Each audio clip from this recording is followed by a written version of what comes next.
नमस्कार दोस्तों, आप सभी का बहुत बहुत स्वागत है राजदीप डिकोर्स पर। देखिए, भारत ने अपनी रडार कैपेबिलिटीज पहले ही काफी बार दिखा दिया है और ऑपरेशन सिंदूर के टाइम पे तो दुनिया ने इसका डेमो भी देखा था। बट अब सिचुएशन और भी ज्यादा क्रूशियल बन गया है। भारत ने fifth generation stealth fighter jets की चैलेंज का एक इफेक्टिव सोल्यूशन निकाल लिया है। रीजन ये है कि भारत के पास अब एक ऐसा रडार है जो स्पेशली इन फाइटर जेट्स को उनके लो रडार क्रॉस सेक्शन के बावजूद डिटेक्ट करने की कैपेबिलिटी रखता है। चाइना अपने बॉर्डर के पास J-20 स्टेल्थ जेट्स डिप्लॉय कर रहा है और इन्फॉर्मेशन तो ये तक है कि पाकिस्तान को भी जल्द ही चाइना से J-35 फाइटर जेट्स मिल सकते हैं। ये ऐसे जेट्स होते हैं जो आसानी से ट्रेडिशनल रडार्स की पकड़ में नहीं आ पाते और एयर में लगभग इनविंसिबल बन जाते हैं। लेकिन भारत के पास अब इस इनविंसिबिलिटी की चैलेंज को तोड़ने का एक सॉलिड सोल्यूशन है।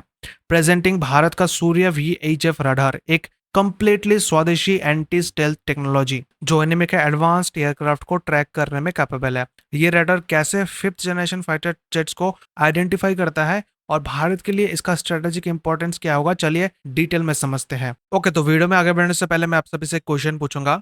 आपको बताना है कि वो कौन सा देश है जिस देश के साथ इंडिया ने रिसेंटली साइन किया है जॉइंट क्रेडिट मैकेनिज्म एग्रीमेंट, ताकि बूस्ट किया जा सके कार्बन ट्रेडिंग और ग्रीन इन्वेस्टमेंट को।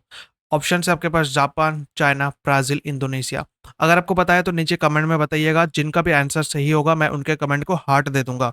देखिए, सबसे पहले यह समझना जरूरी है कि स्टेल्थ टेक्नोलॉजी काम कैसे करती है। फिफ्थ जनरेशन फाइटर जेट्स जैसे अमेरिका का F-35 ले लो या फिर चाइना का J-20, ये सारे fighter jets special radar absorbent materials यानी RAM से बने होते हैं। इनका स्ट्रक्चर भी ऐसे डिजाइन होता है कि जब ट्रेडिशनल रडार वेव्स इन पे गिरती है तो सोर्स तक वापस लौटने के बजाय किसी और डायरेक्शन में डिफ्लेक्ट हो जाती है। इसी वजह से ये जेट्स एनिमी की एयर डिफेंस सिस्टम को बेवकूफ बनाकर बिना नोटिस में आए इनकर्शन कर सकते हैं। ये एक ऐसी कैपेबिलिटी है जो किसी भी वॉर का आउटकम बदल सकती है। लेकिन अब भारत ने इस सिचुएशन को चेंज करने की डायरेक्शन में एक बहुत ही बड़ा कदम उठाया है। इस इनविंसिबल थ्रेट को काउंटर करने के लिए भारत ने डेवलप किया है अपना स्वदेशी सोल्यूशन सूर्या VHF रडार। इसे बेंगलोर बेस्ड कंपनी DRDO के साथ मिलकर 100% इंडिया में डेवलप किया है। एक परफेक्ट एग्जांपल ऑफ आत्मनिर्भर भारत। अब सवाल यह है कि वेरी हाई फ्रीक्वेंसी यानी VHF काम कैसे करता है। देखिए, जहां ट्रेडिशनल रडार्स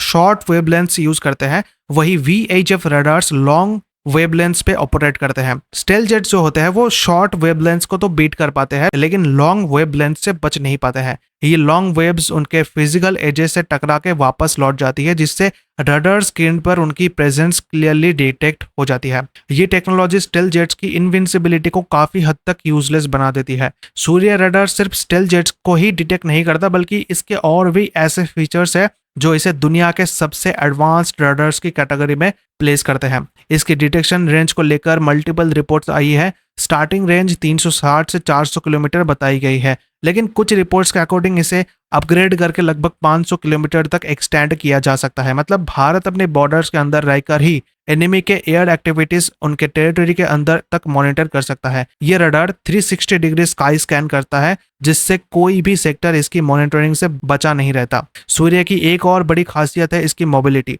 पूरा सिस्टम दो 6x6 हाई मोबिलिटी ट्रक्स पर माउंट है, जिससे इसे कुछ ही घंटों में एक जगह से दूसरी जगह डिप्लॉय किया जा सकता है। वॉर टाइम में ये एक बड़ा स्ट्रेटेजिक एडवांटेज देता है। साथ ही ये 3D रडार टेक्नोलॉजी से इक्विप्ड है जो क्रूइज मिसाइल्स और ड्रोन जैसे लो एल्टीट्यूड फ्लाइंग टारगेट्स को भी ट्रैक कर सकता है। सूर्य रडार का डेवलपमेंट उस वक्त हुआ है जब पाकिस्तान चाइना से J-35 जैसे फिफ्थ जनरेशन फाइटर जेट्स लेने की तैयारी कर रहा है। चाइना और पाकिस्तान की स्ट्रेटेजी ये था कि वो भारत पर स्टेल्थ एयरक्राफ्ट्स के थ्रू एज बना सके, लेकिन सूर्य ने उनकी ये प्लानिंग को फेल कर दिया है। अब उनके $1 बिलियन इन्वेस्टमेंट वाले स्टेल जेट्स इंडियन बॉर्डर के पास इनविंसिबल नहीं रह पाएंगे। इस वेरी हाई फ्रीक्वेंसी रडार से आई इंफॉर्मेशन को आकाश तीर जैसे हमारे कमांड एंड कंट्रोल सिस्टम में इंटीग्रेट किया जाएगा। उसके बाद ये इन्फो इंडियन एयरफोर्स को फॉरवर्ड की जाएगी, जहां से हमारे इंडियन एयरफोर्स S-400 और आकाश जैसे मिसाइल सिस्टम्स के थ्रू एनिमी टारगेट को स्ट्राइक कर पाएंगे। जब किसी नेशन की